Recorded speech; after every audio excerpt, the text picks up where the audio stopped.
welcome. So I take it you all have opinions on what happened in Iowa. Like, were any of us really surprised at this result?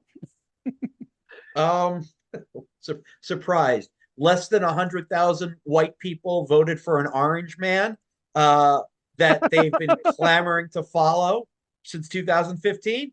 Shock, I say, shock. And the outsized import that we give this small population, the small percentage of people who could vote that actually voted, even if they all voted, it's still a small number. But this small number that actually voted has an outsized import, and good for the Democrats for moving this this mess out of Iowa as the and going and not having a caucus. The Republicans deserve it. Democrats are doing mail-in this year, right? For Iowa? It's mail-in, and it's going to be on.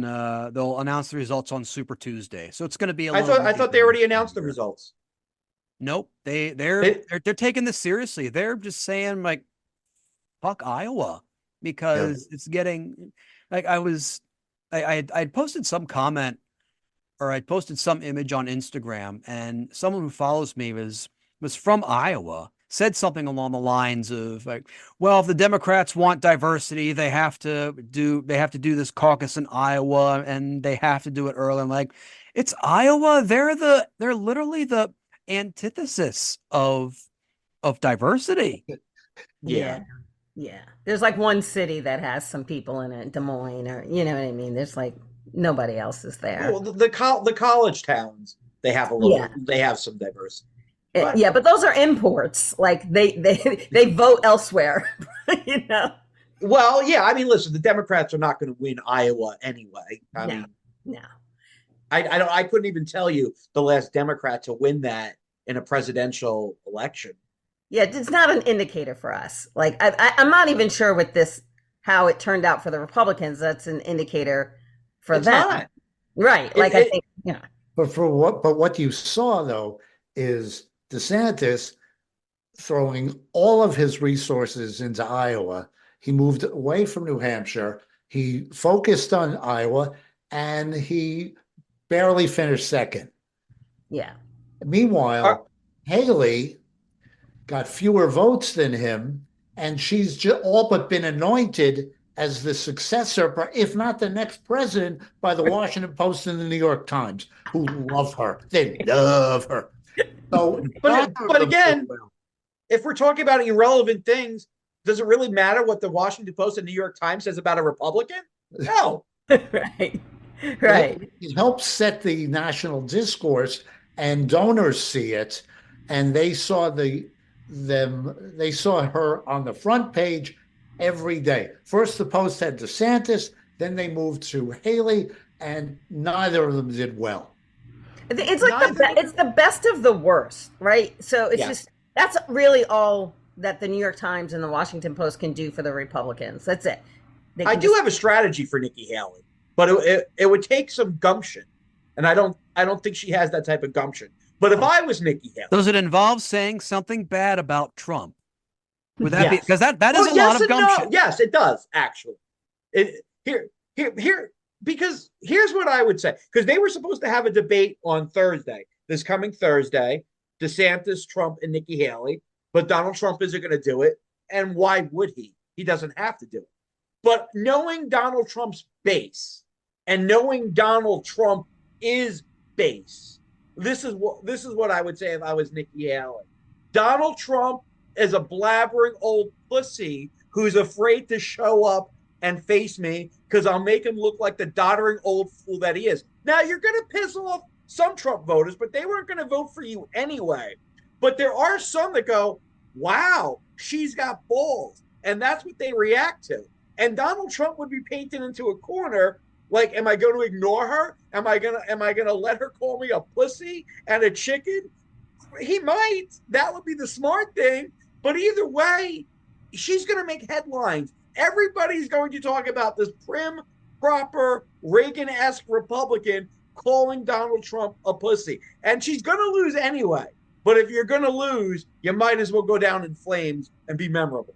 But she has a wonderfully large new security detail paid for by our tax dollars now because of all the flack and all the shit she'd catch from doing something like that. You see, The way you say, Davin, I like your idea because, as you said, she's not going to win anyway. And listen to what Trump said today about her, today being Wednesday.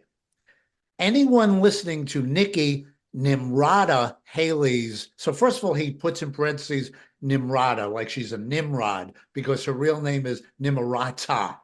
So he misspells it, and you never know with him if he's misspelling on purpose or to be vindictive because he's an idiot. But he says Nikki Nimrata, like a Nimrod, Haley's whacked out speech last night. She couldn't even beat a very flawed Ron DeSanctimonious, who's out of money and out of hope. She came in a distant third. She said she would never run against me. He was a great president and should have followed her own advice. There's nothing she can do. Yes, there is. You're absolutely right, Davin. And I think you should be on her campaign team. listen, man, thank you. And I will tell you this: in 2015, I said this before when Donald Trump was running against the whole field, and before he became this force, but he was just eating them up. I said these candidates need to get comedy writers because they can't do it on their own. Donald Trump is playing a whole different game. You get comedy writers who know how to put people down and roast his thin-skinned ass. Because, and I bring this up all the time, before Jon Stewart retired from the Daily Show, he was roasting Donald Trump. And when Jon Stewart was still doing the Daily Show, as you guys I'm sure remember, all the major media outlets were covering clips of the Daily Show. It was part of what they were, MSNBC, CNN, and he was roasting them, but he retired and nobody else has roasted him in that way since. Donald Trump never becomes president in my mind. So take that what it's worth. If Jon Stewart doesn't retire and he was roasting him on ways like how he ate pizza. Jon Stewart was not afraid. Jon Stewart would go toe to toe with him, and nobody else will go toe to toe with him. That's the problem. Except Chris Christie, and nobody wanted to hear from him. Interesting thing I noticed, this thinking of just doing this episode and putting everything together, that Iowa switching to like extreme Republican the way it has is only a recent phenomenon. If you look back at the last 9 presidential election cycles, the Republican candidate for president only won Iowa 3 of those times. Trump won it in 2016 and 2020. Bush won it in 2004. Like even Michael Dukakis won Iowa in 1988, and that was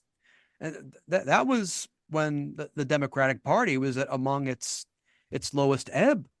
So Obama carried Iowa very, very handily, very handily. He won the caucus there that first his first go at the White House.